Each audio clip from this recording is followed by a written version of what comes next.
Bora lá, galerinha! BlackRock, a empresa que controla o mundo do canal do Impera, gente. Mais um vídeo do Impera trazendo aqui pra vocês, segundo vídeo que eu trago do canal dele. Um vídeo bastante interessante, cara, que eu já aprendi a trazer há algum tempo já sobre essa empresa e não sei o que aí, de investimentos e tudo mais. Acho que entra muito na temática do canal de teorias da conspiração, de coisas que a gente traz. Então me deu vontade de gravar pra vocês e também porque o nosso mano KDK6 fez um patrocínio aí por esse vídeo. Eu confesso pra você, ô KDK6, que eu achei só, você falou aquele dia que ia doar em duas partes, eu achei só metade da doação, cara, que eu tava olhando aqui, mas eu não vou duvidar que você doou mesmo, cara, espero que você não tenha me engambelado aí, né, cara, mas de toda forma eu ia trazer esse vídeo mesmo em algum momento, então muito obrigado ao KDK6 pela doação. E claro, se você quiser doar pra vídeos aí, é sempre bom lembrar que tá aqui embaixo, né, cara? Ó, aí, ó, filmes, vídeos, episódios de séries, 10 até 30 minutos, 20 minutos aí, R$20 mais de 30 minutos. Óbvio que não vai ter um filme com menos de 30 minutos, né? Mas aqui a doação padrão é 20 geralmente aqui no canal, né? Mas enfim, gente, peço desculpas pelos vídeos está sendo um pouco tarde aí, tá bom? Tive uns compromissos agora de tarde nesse domingo que eu não pude gravar, mas estou aqui pra vocês, daqui a pouco vai ter live no canal também e também um vídeo extra aí de rap de anime daqui a pouco, tá bom? Enfim, vambora pra esse vídeo sem mais delongas, tá bom? Agradecer muito vocês por essa semana incrível que o canal teve. Atingiu um dos picos, eu acho que foi um dos dias que mais deu views na história do canal. Eu não vou dizer que foi o dia com mais views, porque eu sinceramente já não me recordo tanto. Aí teve outros momentos que o canal chegou nesse ponto. Mas, enfim, tô muito feliz e essa semana vai ser melhor ainda, podem ter certeza, tá bom? Deixa um like, se inscreva no canal, tem vídeo todo dia, meio-dia, 7 da noite. O link do vídeo hoje não tem na descrição. Passe lá no like, se inscreva, se possível, causar história membro que vai estar me ajudando demais. Postei um vídeo ontem pros membros. Amanhã ou terça vai ter outro. Acredito que mais certo na terça, tá bom? E no mais, vambora aí pra esse vídeo aí, rapaziada, que acho que vai ser bem interessante, tá bom? Bora! Eu vi poucos vídeos do Impera, mano, então é meio novo pra mim ainda. Vi só aquele vídeo do... Ah, eu vi que vocês estavam falando que meu microfone tá meio baixo, né, rapaziada? Deixa eu dar uma olhada aqui rapidinho. Eu vi bastante gente falando que meu microfone tá baixo, cara. Ah, não, pior que tá mesmo. Por algum motivo ele tá mais baixo aqui no negócio, ó. Se ficar muito estourado, vocês me falam aí depois, tá bom, gente? É 1865 e a Guerra Civil Americana chega ao fim. Depois de longos 4 anos de conflito, os confederados finalmente se rendem à União, que coloca um ponto final à escravidão na América do Norte, muito ao deleite das potências imperialistas europeias que nessa altura do século XIX já viam a escravidão como uma relíquia de um passado bárbaro. Isso em seus territórios europeus plenamente industrializados, porque em suas colônias a servidão comia solta. O movimento abolicionista foi um dos primeiros exemplos na história humana onde o lucro imediato foi preterido frente aos direitos humanos. Um conceito que havia sido formalizado muito recentemente durante a Revolução Francesa, que os ignorou fortemente, mas a ideia se estruturou ali. O Reino Unido foi a primeira nação na história que efetivamente deu fim à escravidão, em 1833 com o Slavery Abolition Act, que libertou mais de 800 mil escravizados em suas colônias. Parece uma bizarrice pra gente, não cancelem pelo que eu vou dizer, mas até tipo, realmente no século XIX, querendo ou não, cara, a escravidão era algo que acontecia no mundo todo de fato, né? Tipo assim, era algo que inerente às culturas humanas, praticamente. Impossível você achar algum...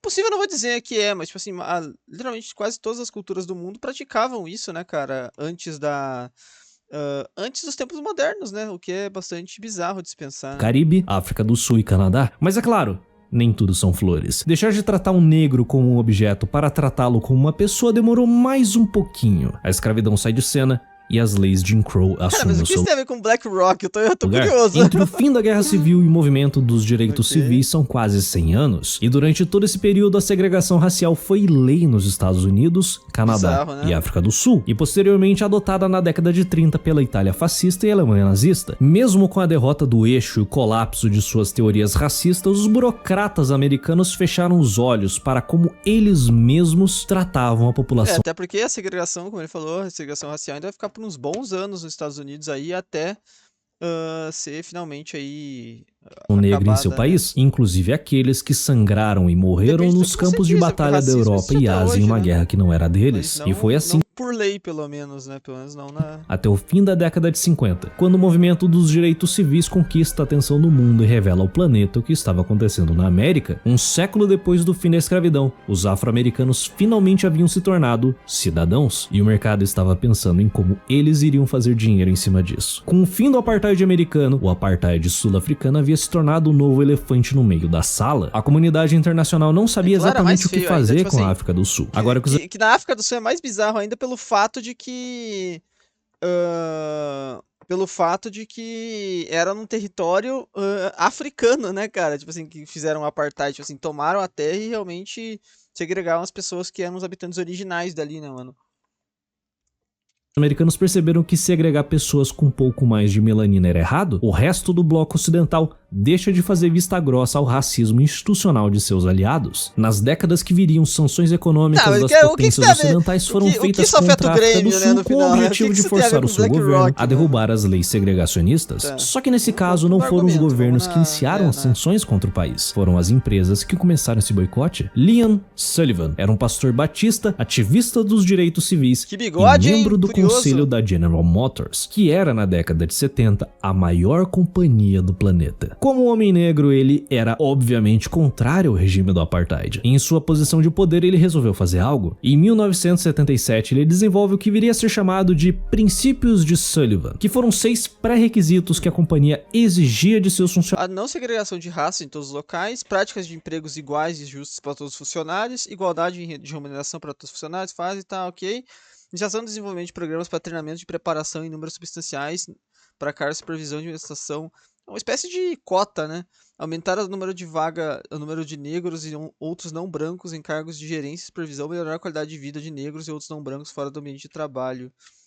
Para executar os seus negócios em qualquer lugar do mundo. A GM era a maior empresa em operação na África do Sul e a que mais empregava funcionários negros. Os princípios de Sullivan entraram em rota de colisão direta com as leis segregacionistas. Esse foi o início efetivo de uma campanha massiva de desinvestimento que estava sendo gestada desde a década de 60, mas no contexto da Guerra Fria, Washington não queria isolar a África do Sul. Sabendo disso, diversos investidores ativistas anti-apartheid organizaram um lobby que defendia a aplicação dos princípios de Sullivan em seus negócios e, por consequência, o desinvestimento naquele país. E o que se seguiu foi uma gigantesca pressão nas empresas sul-africanas listadas na bolsa, que agora estavam sendo confrontadas com a seguinte questão: se implementarem os princípios de Sullivan em suas companhias, eles estarão quebrando as leis do seu país. Mas se eles se negarem, os preciosos dólares norte-americanos vão embora. Essa pressão toda escalou até que finalmente se tornou política de Estado. Em 1986, o governo americano impôs embargos que devastaram a já fragilizada economia sul-africana, e com isso,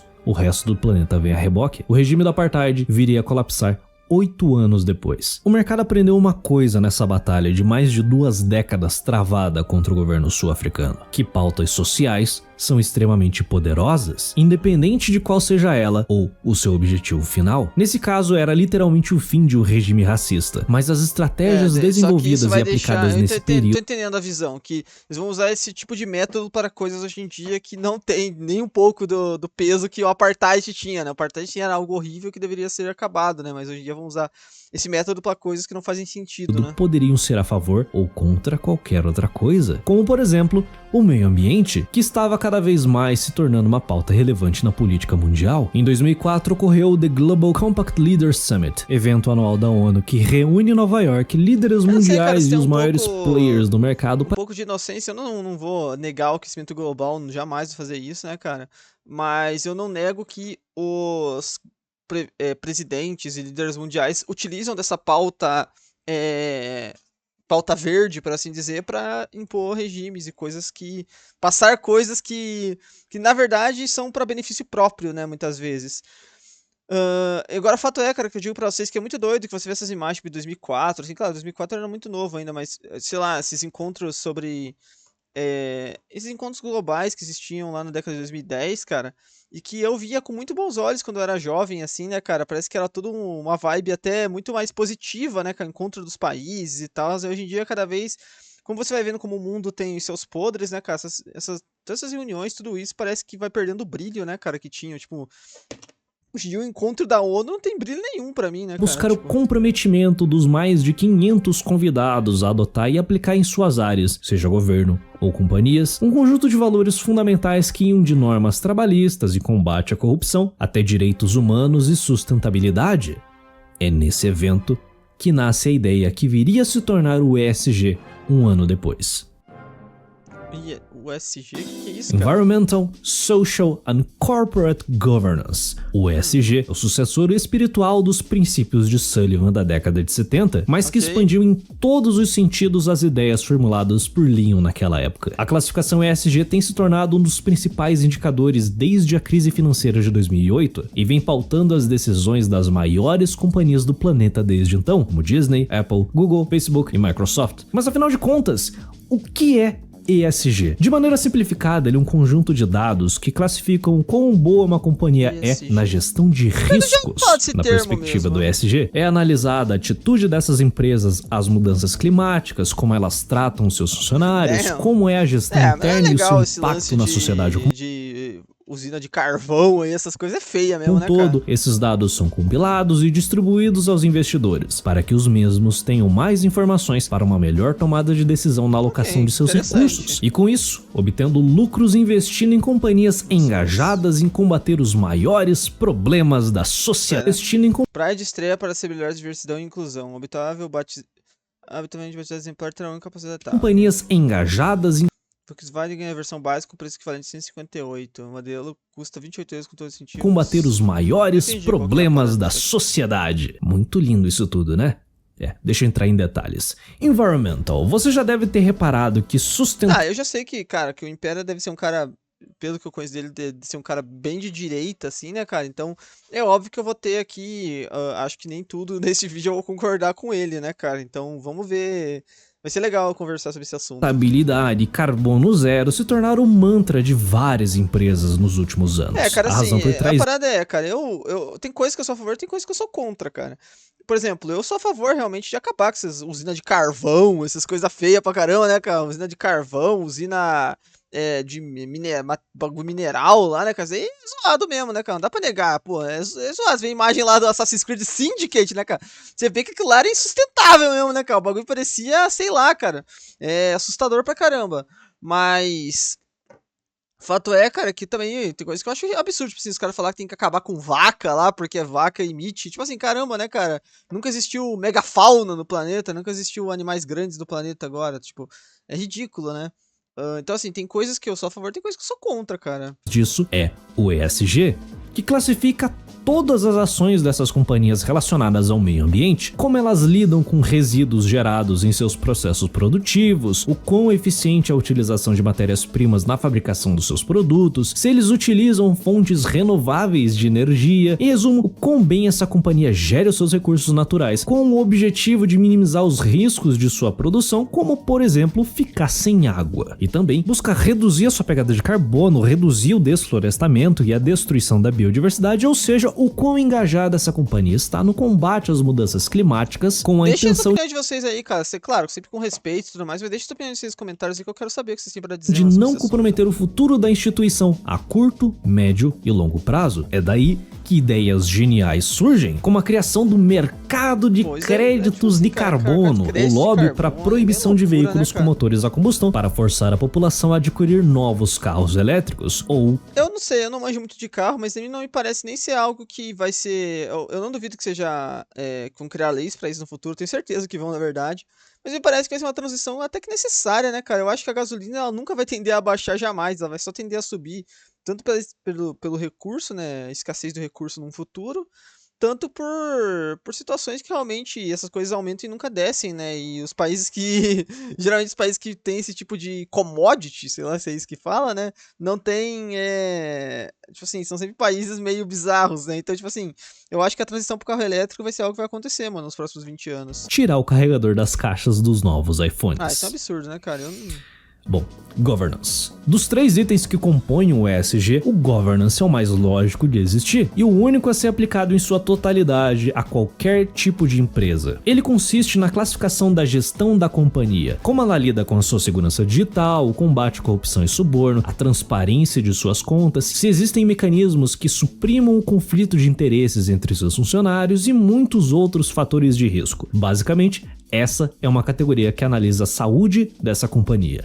E chegamos no social e é aqui que mora o problema. Vamos supor que uma empresa tem uma excelente gestão, com funcionários capacitados em toda a hierarquia e que ela tem uma magistral gerência dos seus insumos a fim de evitar ao máximo desperdício de recursos. Essa empresa fecha todo trimestre no azul e com uma boa margem de lucros. Você deve imaginar que essa empresa tem uma classificação AAA no ESG, né? Mas como sua diretoria é composta por apenas homens brancos héteros, a classificação dela é B. Basicamente, esse é o social. Em poucas palavras, uma empresa para ranquear bem no social, isso ela... é válido no Brasil de alguma forma, né, cara? Eu sei que tem sistemas de cotas no Brasil e tudo mais, né, cara? Mas isso aqui é válido de algum... E o que isso interfere no final na empresa, sabe? Na bolsa de valores, né? Porque também eu não manjo absolutamente nada disso. Necessariamente precisa de um programa de inclusão de minorias, incentivar a igualdade e a inclusão, financiar ONGs e melhorar o bem-estar dos seus funcionários dentro e fora da empresa, como videogame no refeitório ou sala de naná. E também benefícios de verdade, como plano de saúde, férias remuneradas e muitos outros. O ponto é, que eu acho que essas coisas são muito mais polêmicas em países tipo Estados Unidos e Europa, né, cara? Tipo, no Brasil, eu sei que dá muita polêmica o sistema de cotas, principalmente em universidades, nessas coisas, né, cara? Eu sei que dá muita polêmica, mas em empresas e tal, cara, eu sei que tem, mas eu não sei se é tão forte assim o sistema de cotas em empresas, cara. Porque fato é, cara, que assim, o Brasil também é um país muito mais miscigenado do que Europa ou Estados Unidos. Então, tipo assim, no final todo mundo é descendente de todo mundo, né, cara? Tipo, eu tenho certeza que você tem um vô, um tio, um parente que é, sei lá, se você é branco, você tem um parente aí que é indígena, negro, de todas as etnias possíveis, né, cara? Japonês, minha família tem tudo, cara. Então, tipo assim, eu acho que até por isso, cara, esses sistemas não me parecem, tipo assim, eu acho que, ainda mais, eu acho que, tipo assim, na Europa, nos Estados Unidos, essas paradas chamam muito mais a atenção. Isso que eu quero dizer, tipo assim, se eu, sei lá, mano, eu vou trabalhar numa empresa, eu não fico pensando em sistema, tipo assim, eu sei lá, mano, eu também acho que é um pouco uma visão um pouco racista das pessoas também, às vezes entrar numa empresa e ficar olhar só porque tem um funcionário negro lá, alguém, e o cara olhar e falar, pô, esse cara entrou por cota aí, né, cara? Pô, isso é ridículo, né, cara? Até porque, mesmo com o sistema de cotas, precisam ser qualificadas, cara. É a categoria do ESG mais subjetiva e que vem se tornando cada vez mais ideologizado na última década e está se tornando um cabide de emprego para muita gente incompetente, seja no operacional quanto produto em si. Algum dia você já se questionou do porquê as maiores empresas do mundo, do nada, passaram a engajar em causas sociais, incluindo aquelas que têm um histórico extremamente podre? Saiba que não é porque elas se importam com a sua luta, mas sim porque elas precisam estar bem ranqueadas no ESG. Caso contrário, elas irão receber menos investimentos ou até mesmo perder acionistas. Por sua vez, as agências de rating têm Mas isso vale para empresas de capital aberto, né? Não para empresas de capital fechado, né? Familiares. Gigantesco incentivo para fomentar o ESG. Porque agora elas se eu manjasse de alguma coisa, podem implodir companhias inteiras do dia pra noite, simplesmente classificando. Eu imaginei que eu ia boiar um pouco em alguns momentos desse vídeo, rapaziada, porque eu sei que BlackRock, negócio de investimento, de dinheiro, cara, eu, cara, não sei nada desses daí, cara, eu sou completamente empresa como não woke o suficiente. Pra vocês que nem tenho tanto interesse nisso mesmo, cara, porque, sei lá, mano, eu acho que essas paradas, sei lá, esse é um gigantesco poder que só vem aumentando, mas não são apenas as agências de rating que estão se aproveitando dessa posição privilegiada. Todo o mercado financeiro pulou de cabeça nessa festinha e uma asset manager está engajada mais do que todas as outras a tornar o ESG o padrão de mercado. Ela, há muito tempo, já se tornou a empresa mais poderosa do planeta, chegando ao ponto de ditar a política econômica do império mais poderoso da história humana. Essa empresa é a BlackRock. E provavelmente você nunca ouviu falar dela. Mas falando dentro do personagem um pouco, vocês sabem que eu sou um ativista das causas feministas, né, cara? Eu sou a favor de que os cargos de poder fossem todos de mulheres mesmo, né, cara? Eu como um cara um cara apreciador da beleza aí, né, cara? Eu sou a favor mesmo, né, cara? Eu seria muito feliz se todas as chefes de empresas que eu trabalhasse fossem todas mulheres, cara. Vou ser sincero aqui, se você nunca ouviu falar da BlackRock, é porque você disso, não tem contato ser mandado algum por com o mercado macho, tá financeiro. foda, Quase todos os dias rapaziada. O seu nome está estampado nas manchetes dos maiores veículos de comunicação do mundo relacionados a finanças. Qualquer um que comece a fazer opções binárias hoje sonha em algum dia trabalhar pra ele. Desculpa, cara, esse bagulho aqui, ó, isso aqui é coisa pra doido, cara. Você tá indo personagem, isso aqui é coisa pra doido, cara, assim.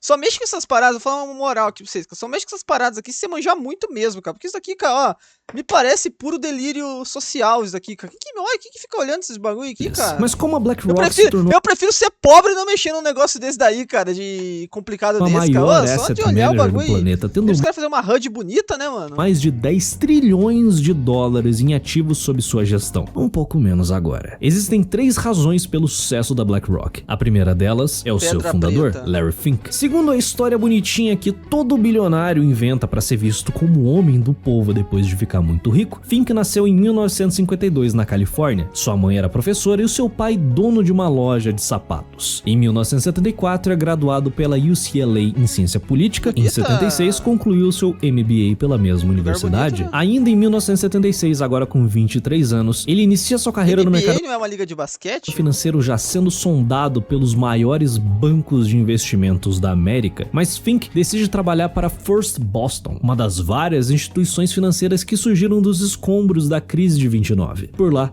Fink participa da criação da maior inovação do mercado financeiro desde a invenção da moeda, o Mortgage Bond. Conseguir um empréstimo é quase sempre um pesadelo. Conseguir um empréstimo imobiliário é isso multiplicado por 3 ou 4 décadas. Até a segunda metade dos anos 70, os bancos assumiram todo o risco. Rapaziada, e você também deveria odiar dívida, rapaziada. Eu acho que todo mundo odeia isso na real, né? Mas você deveria odiar fazer, cara. Eu prefiro não ter as coisas do que me endividar, sabia, cara? Eu prefiro não ter um carro, eu prefiro não ter, sei lá, uma TV boa, um PS5, uma placa... Minha TV é boa, tá? Eu tava dando os exemplos, mas tipo assim, uma placa de vídeo foda pro PC, do que fazer... em 1 milhão de vezes, cara. Eu não gosto da sensação de ter que ficar pagando coisas, tipo, mensalmente, sabe? Tanto que eu mesmo, cara, pago pouquíssimas coisas no meu cartão de crédito, cara. No financiamento de um imóvel. E isso limitava muito o acesso do público à casa própria. Até que os mortgage bonds foram criados, encerrando esse problema. O esquema funcionava da seguinte maneira. O cliente solicitava um financiamento imobiliário para o seu banco. Caso esse cliente tivesse um histórico de bom pagador, o banco concederia esse empréstimo sem grandes questionamentos. Afinal, esse contrato de décadas seria vendido logo em seguida para um banco de investimentos, recebendo uma gorda quantia em retorno. O banco de investimentos que comprou esse contrato iria jogar esse ativo em uma pilha de outros empréstimos adquiridos, criando um pacote chamado Mortgage Bond, e esse pacote seria vendido para os investidores que iriam assumir esse risco e ganhar muito dinheiro enquanto as pessoas seguissem pagando seus empréstimos. Como o campesinato tende a gostar de ter um teto sobre suas cabeças, esse investimento se torna extremamente seguro. Afinal de contas, nenhum banco iria emitir um empréstimo para alguém que não teria condições de pagar, né?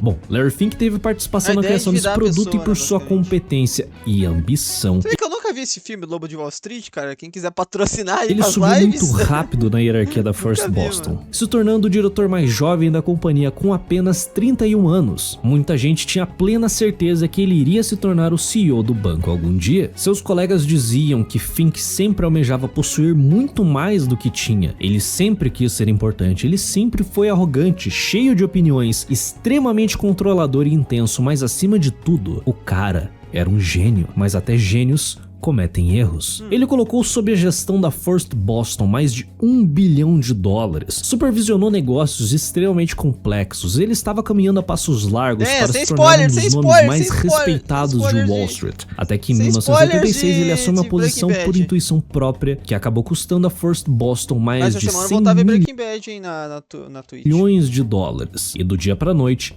todo o seu prestígio virou pó. Ele se tornou persona non grata na empresa, que dedicou uma década inteira da sua vida. Os seus colegas sequer falavam com ele nos corredores do escritório. Para a maioria das pessoas, esse seria o fim da sua carreira. Não tem como você se recuperar disso. Especialmente em um setor tão competitivo como o mercado financeiro, em que o seu valor é medido pelos seus erros. Ele permaneceu na First Boston por mais 2 anos, até que foi convidado a se retirar. A principal razão pelo prejuízo de $100 milhões que ele acabou causando estava no desconhecimento dos dos riscos envolvidos naquela operação. Fink disse que a First Boston nem de longe possuía a infraestrutura necessária para realizar as operações daquela magnitude. Os seus funcionários não tinham pleno conhecimento de como estavam fazendo dinheiro. Por causa disso, não sabiam dos riscos que estavam envolvidos naquelas operações. Mas essa ignorância não estava limitada aos gestores. Todo o mercado financeiro daquela época era extremamente incompetente quando se tratava do gerenciamento de risco. Esse foi um trauma que ele carregou pelo resto da vida e a principal razão pela qual ele fundou a Blackstone em 1988, com um investimento inicial de $5 milhões de seu sócio Stephen Schwarzman. A ideia por trás dessa gestora de investimentos era entregar para os seus clientes, sejam eles investidores, bancos, fundos ou até mesmo o governo, a melhor gestão de riscos possível. A Blackstone não entraria em um negócio se não possuísse total conhecimento dos riscos envolvidos naquela operação. E essa abordagem se provou um sucesso. Em apenas 5 anos de operação, a Blackstone já tinha mais de $20 bilhões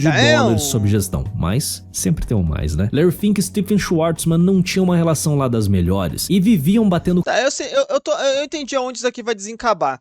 Que a BlackRock, essas empresas financeiras, são as que basicamente pedem que aquele ESG aconteça, né? Agora, qual a motivação pra isso exata, né? Quero ver o que o Impera vai cabeça para ver quem realmente mandava na companhia. Essa situação escalou até que em 1994, Schwarzman compra a parte de Fink e cada um vai pro seu canto. Nesse mesmo ano, Larry funda a BlackRock e é onde a nossa história realmente começa. O sucesso da BlackRock foi meteórico. Em pouco tempo, a companhia já figurava entre as maiores asset managers de Wall Street. A capacidade de Fink multiplicar dinheiro era lendária e suficiente para fazer os investidores despejarem os seus sagrados dólares nas boas mãos da BlackRock. Em 1999, ela abre o seu capital. Em 2004, compra por $375 milhões a State Street Research and Management Company, uma das mais antigas gestoras de fundos da América. 2 anos depois, a BlackRock se funde com a Merrill Lynch, que administrava mais de $544 bilhões.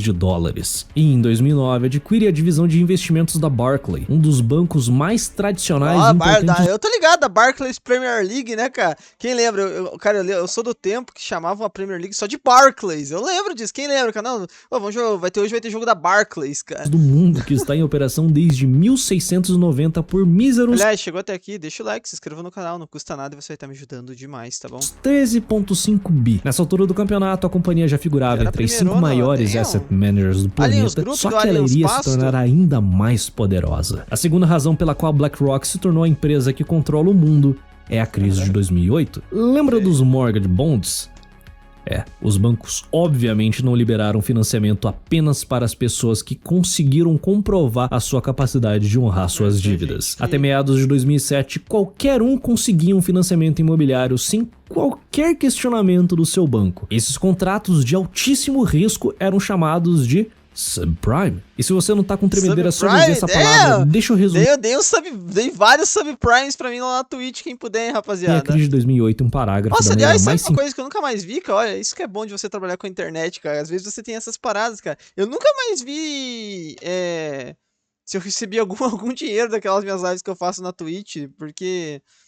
eu sei que são só centavos, né? Eu recebo mais pela doação mesmo da galera. Então eu esqueço de ir lá ver se eu ganhei alguma coisinha. Possível porque um dia eu vou fazer um documentário de 5 horas sobre. Basicamente, os bancos estavam emitindo subprime como se não houvesse amanhã. Os bancos de investimento misturavam esses contratos de altíssimo risco com contratos de bons pagadores para dar solidez ao produto e os vendiam para os investidores, que na maior parte das vezes eram bancos e fundos de pensão. Como o mercado imobiliário é visto como a base da economia americana, afinal de contas as pessoas gostam de ter um teto sobre suas cabeças e vão fazer de tudo para manter ele lá, ninguém imaginava que alguns milhões de americanos iriam parar de pagar os seus empréstimos. Quem conseguiu perceber esse tsunami chegando ficou muito rico apostando contra o mercado. A BlackRock não foi um desses felizardos, pois eles dificilmente apostam contra o mercado, mas a empresa era tão sólida que a crise se tornou uma marolinha para eles. O Fed não podia permitir que ocorresse um efeito dominó no mercado financeiro. A falência do Lehman Brothers, um dos bancos mais tradicionais da América, fundado em 1850, já havia sido uma catástrofe que poderia levar à falência de todo o sistema financeiro americano e global, porque todos os bancos compram e vendem dívidas entre si. O Fed foi obrigado a intervir para salvar os mesmos bancos que causaram toda essa crise, só que o Fed não poderia fazer isso sozinho. Eles não entendiam o tamanho do problema que foi jogado no seu colo. Afinal de contas,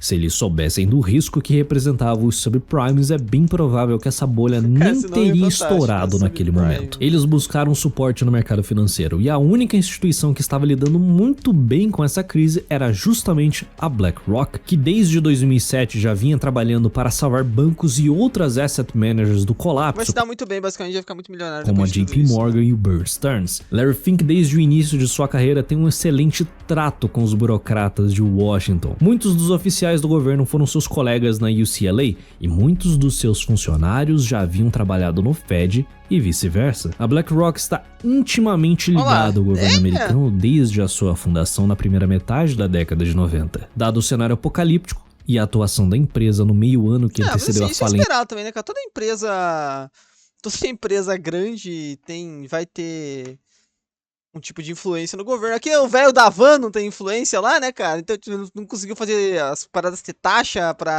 da Chain, né, cara? Então, tipo assim, cara, pô, BlackRock é óbvio que vai ter, né, mano? Lema, um caminhão de contratos do governo foi despejado na porta da BlackRock, no valor de mais de 200 milhões de dólares. Contratos esses que permaneceram secretos por meses e muitos até hoje não foram revelados ao público. A BlackRock foi responsável pela liquidação de centenas de bilhões de dólares em dívidas de todos os bancos da América e fora dela, como o bailout de 301 bilhões de dólares do Citigroup e 180 bilhões do American International Group. O fato mais interessante nessa história toda, além da submissão do Fed aos comandos de Larry Fink e seus analistas, era de que a BlackRock aceitaria esses contratos do governo mesmo que não recebesse um centavo pelo trabalho. Essa foi a maior peça de publicidade da história econômica americana. Nunca antes outra companhia privada teve tanto poder e autonomia dentro do Fed. A BlackRock literalmente ditou a atuação do mais importante banco central do planeta na resolução da segunda maior crise econômica da história. Se deram muito bem comparado. Sempre tem isso, né, cara? Sempre tem alguém que sai por cima dessas histórias de crise, né, mano? Tanto. Se restava alguma dúvida do poder e influência da BlackRock, a crise de 2008 matou todas elas. Principalmente porque nenhuma outra asset manager teria a capacidade de executar aquele trabalho. Eles possuíam os melhores profissionais do mercado, mas o ser humano é falho. E a companhia passou os 15 anos que separam a sua fundação e a crise de 2008 fazendo de tudo para minimizar esse risco. Essa é a terceira razão pela qual a BlackRock é o titã que é hoje. Foi o trauma de Larry Fink em perder 100 milhões de dólares em 1986 por não ter em suas mãos plena ciência dos riscos envolvidos naquela operação. Esse foi o combustível para Fink investir bilhões em tecnologia, tornando a BlackRock a asset manager com a melhor infraestrutura do mercado após criar o seu supercomputador, o Aladdin. Em 2010, esse sistema era formado por mais de 5 mil computadores. Só uma dessas daí, hein? Só uma plaquinha dessas daí pro PC do Vani. 24 horas por dia, supervisionados por um time de engenheiros, matemáticos, estatísticos, analistas e programadores que monitoravam milhões de operações no mercado financeiro todos os dias para garantir a maior segurança aos seus clientes. Além disso, o Aladdin era capaz de rodar centenas de milhares de simulações todos os dias, conseguindo prever com extrema precisão cada movimentação do mercado, colocando seus clientes sempre na melhor posição possível. Mas esse serviço não era exclusividade apenas dos clientes da BlackRock. Outras companhias e indivíduos utilizavam essa capacidade computacional para executar os seus próprios investimentos. Só que isso foi há mais de uma década atrás. Hoje o sistema é hosteado pela Microsoft Azure e por causa disso, ele se expandiu muito. Em 2020, o Aladdin administrava mais de 21,6 trilhões supercomputadores. Deve ser muito maneiro você visitar um lugar desse, andar no meio deles e tal, né? de dólares. Um pouco mais que o PIB americano naquele mesmo ano. Caraca, que loucura, né? Muito poder nas mãos de apenas uma empresa. E Larry Fink tem plena consciência disso. Afinal de contas, esse sempre foi o seu objetivo final. A BlackRock se tornou um governo paralelo. Tá, mas vamos ver, um poder nem tão soft assim. Esse é o ponto, é aqui que nós queríamos chegar, cara. Vamos lá. Atualmente, a BlackRock oferece basicamente 3 produtos: fundos ativos que tentam superar o índice, fundos passivos que seguem o índice e ETFs, que são fundos geralmente não é uma recomendação de investimento, mas que você compra suas cotas diretamente no seu home broker, como se fosse uma ação normal. Cada produto tem a sua vantagem e a sua desvantagem, e é através deles que a BlackRock ganha muito dinheiro e exerce o seu poder dentro do mercado. Mas é claro, a BlackRock tecnicamente não é dona de 6,20% da Apple, 6,70% do Meta, 6,10% da Alphabet ou 6,90% da Microsoft. Os donos dessas ações são os cotistas, indivíduos e organizações que compram cotas dos fundos administrados pela BlackRock. Então ela é meio que um intermediário, por assim dizer. Eu não manjo muito dessas paradas, capaz de falar uma pergunta mais burra, mas é tipo, você compra um negócio dela e ela compra pra você, é isso? Seja ele ativo, passivo ou um ETF. E esses cotistas cedem o seu direito ao voto para a BlackRock, que vai utilizar esse direito da maneira que melhor servir aos interesses dos seus cotistas na teoria. A BlackRock tem plena autonomia para decidir os rumos das maiores companhias do planeta sem que ninguém possa interferir nisso, porque eles são grandes demais para se importar com as vontades de um cotista individual, mesmo que ele tenha milhões aplicados naquele fundo. A maior parte das companhias que compõem o SP500, cujo ETF mais valioso no catálogo da BlackRock está indexado, são tão fragmentadas que um grupo muito pequeno de acionistas consegue controlar os rumos dessas empresas sem muitos problemas. Os 6,10% que a BlackRock possui de Google, para um leigo, pode parecer pouco, mas esse é um valor tão descomunal que torna a voz da BlackRock uma das mais altas entre os acionistas. Se a BlackRock está insatisfeita com o trabalho do CEO da Google, basta que ela convença meia dúzia de acionistas a convocarem uma assembleia, onde será votado o futuro desse executivo. Seguindo a tendência da vasta maioria das empresas com capital aberto ao redor do mundo, a massa de minoritários que só se interessam por dividendos e com o preço dos papéis na bolsa não se darão ao trabalho de votar. Negócio, a BlackRock mas parece ter bastante poder mesmo, o trabalho de convencer a Vanguard e mais meia dúzia de outras gestoras de fundo a chutarem esse CEO para colocar outro no lugar. E esse poder de voto será utilizado nas mais importantes decisões que envolvem a gestão e o futuro de uma companhia, e a cada dia que passa, está sendo monopolizado pelas asset managers. As 3 maiores do mercado, BlackRock, Vanguard e State Street, controlam em média 18,7% das ações de cada uma das companhias. Se as 3 estão alinhadas em pensamento, né, elas de fato podem exercer um grande poder, né, no SP500. Elas argumentam que não votam em bloco, mas nós fingimos que acreditamos nisso. O ponto é, a BlackRock tem uma agenda bem clara e explícita. Larry Fink, desde 2012, publica em sua carta anual aos CEOs uma defesa a pontos específicos da pauta ESG, seja sustentabilidade ou uma suposta preocupação com o bem-estar da sociedade, mas nada muito incisivo, até que em 2018 ele dá um ultimato ao mercado. Nada sutilmente. Foi bem a virada, né, cara? Esses lances de pautas e tudo mais começou ali nessa época mesmo, né, mano?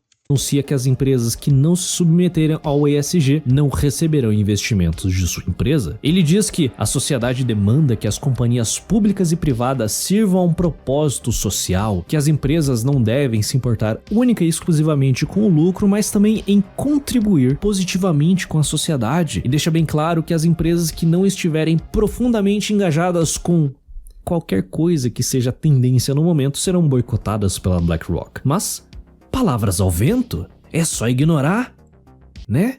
Não, senão os caras vão perder muito dinheiro, né? Óbvio que não. Dá pra ignorar a maior asset manager do mercado. Especialmente quando ela tem poder de voto nas maiores e mais importantes companhias do planeta. A BlackRock nos últimos 20 anos vem pressionando todas as empresas em seu portfólio a se submeterem ao ESG, se posicionando quase sempre ao lado de investidores ativistas, independente de qual seja o contexto, e não se importando se essa decisão pode vir a causar prejuízos para a companhia e, consequentemente, aos é o que acontece muitas vezes, né? Que a gente vê em filmes aí, séries, que eu acho que é onde é mais explícito isso pra gente, né, cara? Como, tipo assim, porque eu entendo que deve ser na base dos funcionários, então, por exemplo, na Amazon, o que isso afeta exatamente uma cota? Tá, no Amazon Prime, né, verdade, pensado, fui burro, né? Mas sei lá, tipo, não sei, numa empresa que seja basicamente no Google, no Google, tá, sei lá. Não, mas tem alguma empresa que não vai ter nenhum tipo de mídia de entretenimento, sabe? No que isso afeta? Afeta no quadro de funcionários, né, imagino. Mas, enfim... mas o que a gente mais vê, de fato, mas, tipo assim, na Amazon loja, a gente não vê muito isso. A gente vê isso no Amazon Prime, né? Sei lá, em produções aí que tem essa agenda mais progressista, né? Então, sei lá, no final, muitas vezes isso acaba trazendo prejuízo para essas empresas e tudo mais, né? E mesmo assim elas seguem, porque provavelmente o dinheiro que elas recebem é maior do que o prejuízo que elas estão levando isso, né? Do fundo que ela mesma administra. E com isso, mais e mais empresas acabam adotando essa pauta e coisas incríveis acontecem, como a ExxonMobil extraindo 5 milhões de barris de petróleo por dia, se comprometendo em reduzir as emissões de carbono, ou a Disney inserindo migalhas de relacionamentos homoafetivos em seus filmes de uma maneira extremamente conveniente para ser removido de relacionamentos homoafetivos. Você é contra isso daqui, ô Impera? Tá louco, Cantina? Pô, eu gostei, eu gostaria de ver mais dessa cena, inclusive, hein, cara? Em seus filmes de uma maneira extremamente conveniente para ser removido para o lançamento no mercado chinês. Esse é o ESG. Uma pincelada de governança e um caminhão de hipocrisia, mas que Larry Fink e seus coleguinhas bilionários adoram porque fazem eles se sentirem parte de algo maior do que simplesmente acumular riqueza.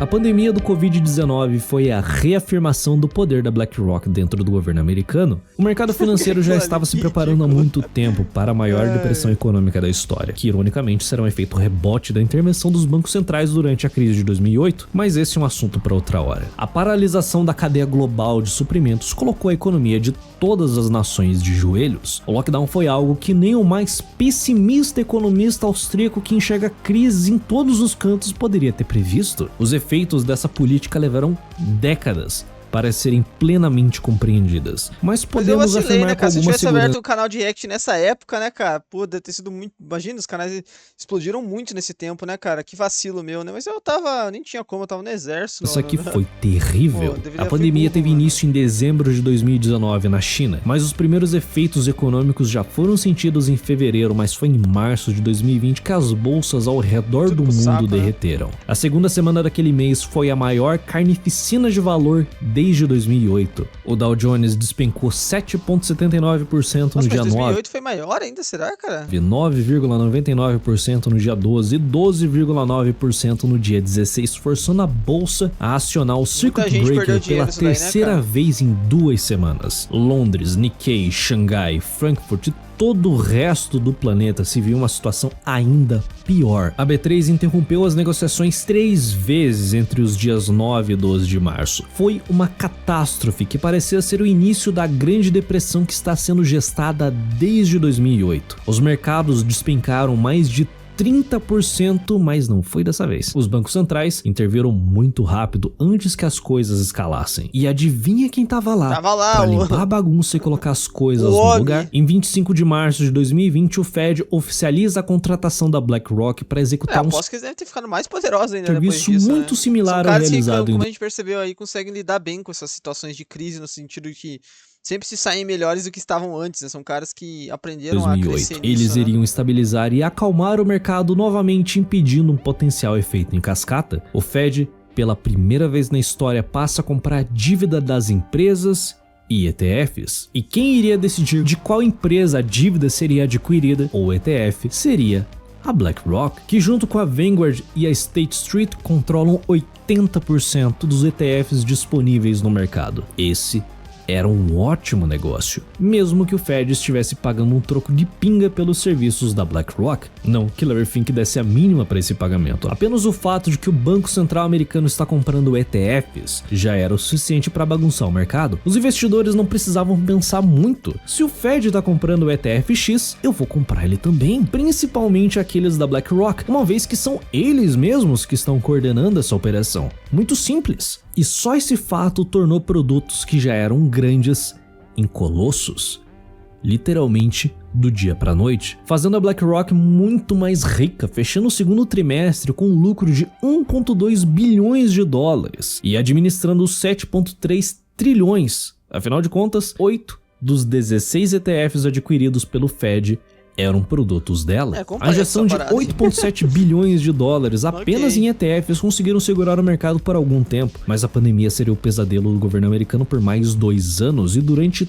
todo esse tempo a BlackRock esteve lá, aconselhando e guiando a tomada de decisões dos oficiais de governo do principal banco central do planeta em um dos momentos mais delicados da história recente. Sei lá, vai se aproximando nesse final do vídeo, que eu já vou falando, porque eu sei que as pessoas muitas vezes pulam, né, encerramento, cara, já saindo do vídeo.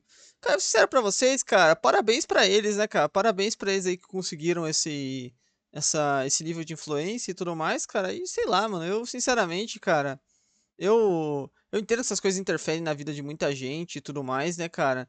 Que mexe com muitas coisas e que pode trazer paradas no nosso mundo e tudo mais, mas sei lá, cara, também não vou ficar muito overthinking sobre isso, sabe? Eu acho que a maioria das coisas que acaba. Eu acho que isso daqui tudo desencadeia e no final a gente vê lá lactação no mundo dos filmes, no mundo dos games, sabe? Eu acho que o maior efeito colateral de tudo isso daí, coisas de. Mas eu acho que até esse lance, cara, sinceramente, de aquecimento global, essas paradas aí, cara, de encontros globais, eu acho que também por causa dos conflitos que existem hoje, cara, eu não vejo isso acontecendo tanto mais como acontecia quando eu era criança, né? Eu acho que hoje em dia é muito mais o que tem essas pautas sociais de fato, né, cara? E que no final, cara, acabou sendo essas paradas. E, tipo assim. Enfim, no final, cara, a frase, cara, o mago David Jones, ele tem uma frase que é fantástica, né, cara? Ele, como um grande sábio que ele é, né, cara? Que é aquele negócio, poderia citar Aristóteles, poderia citar Platão, Sócrates, mas eu vou citar o mago David Jones, né, cara? O problema o problema não é você mudar, o problema é você ficar uma merda, né, cara? Tipo assim, você tinha um filme lá que tá, sei lá, cheio de cultura woke, né, cara? O problema não é mudarem etnia de personagem, mudarem, sei lá, gênero de personagem. O problema é ficar ruim, ficar uma porcaria, né, cara? Eu não quero, me desculpe aí, cara, com todo respeito, eu não quero assistir um filme do Kratos lá, que o Kratos tá queimando a rosca, né, cara? Eu não tô da mesma forma que eu não quero ver, sei lá, mano. Entendeu? Eu não quero ver um filme, eu acho ridículo, zoado, você ir lá ver um filme histórico, sei lá, que se passa, da mesma forma que eu não quero ver um filme do Pantera Negra ser um cara branco interpretar, eu não gosto de ir lá ver um filme de história, um filme que é história, assim, um filme que, pô, vai contar uma biografia, ver uma série Vikings, por exemplo, Vikings Valhalla, e terá a rainha dos Vikings ser uma atriz negra. Eu não tenho nada com o fato dela ser negra.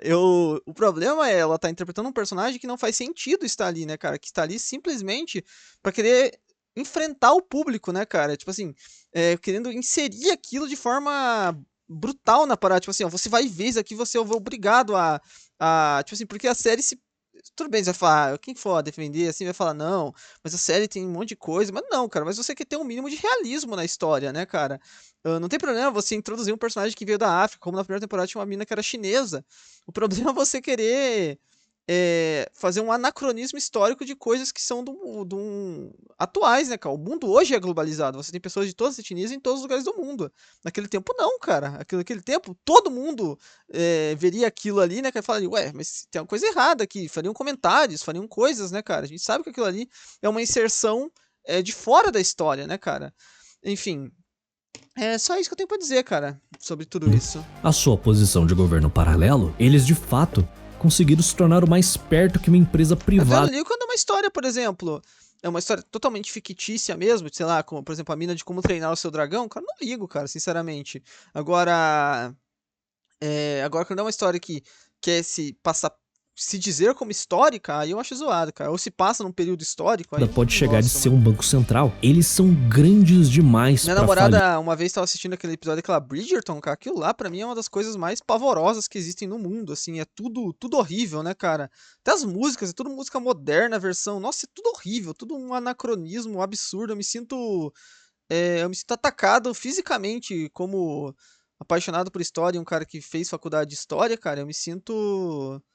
Sinceramente, eu não consigo ver nada de bom naquilo. Me parece só uma fanfic criada por uma criança de 15 anos que fica no banheiro o dia inteiro vendo filme, né, adulto, né, cara? Me parece aquilo lá. E o Estado não tem capacidade alguma de sonhar em regulá-los, já que aqueles que supostamente teriam o poder para fazer isso estão na folha de pagamento da BlackRock, que não mede custos para garantir que os seus políticos estejam no poder defendendo os interesses da companhia, não importando se esse parasita é democrata ou republicano. No fim do dia, são todos iguais. Em resumo, o Fed já terceirizou as suas responsabilidades há mais de 14 anos. E não existe a menor possibilidade disso mudar. O poder político de Larry Fink é imensurável, especialmente hoje em um mercado fragilizado pela pandemia e que agora compete diretamente com os títulos de... Não é a pergunta que faz, exatamente. O que esses caras ganham com isso, né? O que esses caras ganham com essas paradas? Eu não consigo entender, né, mano? Pública do governo americano e europeu pelo rico dinheirinho dos investidores. A destruição que, do neste homem momento, branco. valorizam muito o ESG, mesmo que não dê resultado algum e seja efetivamente um fracasso. Mas graças ao trabalho de convencimento ou imposição da BlackRock nas últimas 2 décadas, essa palhaçada contaminou quase todas as empresas listadas no S&P 500, Ibovespa, Nikkei, Londres, Frankfurt, Xangai, se tornando até mesmo programa de governo em vários lugares. Em outros, quase foi a Constituição. O fato é, o ESG veio para ficar. A BlackRock veio para ficar. A não ser, é claro, que algo catastrófico aconteça. Minha não recomendação de investimento: se prepare para o pior.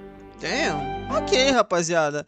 Enfim, um vídeo muito interessante, achei um pouco complexo, confesso, não entendi tudo ali, cara, são termos muito difíceis e que eu não manjo nada, mas espero que vocês tenham gostado. Deixem nos comentários o que vocês pensam sobre tudo isso, não precisa ter vergonha, não vou deixar aberto aí os comentários, sessão de comentários, então comentem o que vocês pensam e tudo mais sobre esse tema que eu sei que é bastante pesado e complexo, né? Enfim, só deixa um like, se inscreva no canal, tem vídeo todo dia ao meio-dia, às 7 da noite, tamo junto, é nóis.